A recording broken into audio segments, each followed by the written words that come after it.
So talk about why you left. Well, I originally registered my concerns in writing to the High Commissioner in March, as you heard from that statement, in the wake of a wave of human rights violations on the West Bank, including the pogrom in Hawara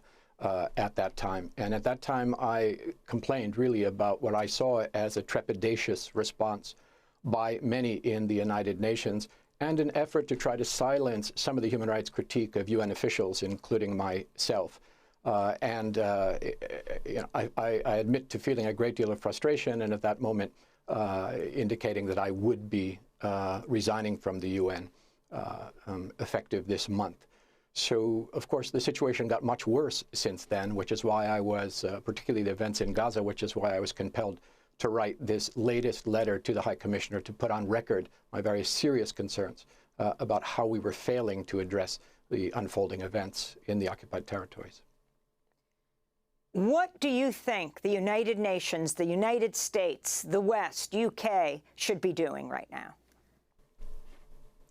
Well, I think there is an obligation on the part of all member states of the United Nations, including those states in the West, to respond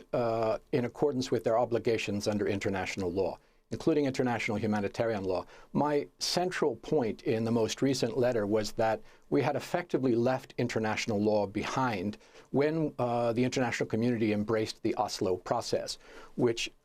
sort of raised up notions of political expediency above the requirements of international law. And that was a real loss for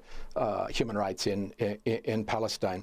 I think there is an obligation on the part of all states, not just to respect international humanitarian law and international human rights law, but under the Geneva Conventions to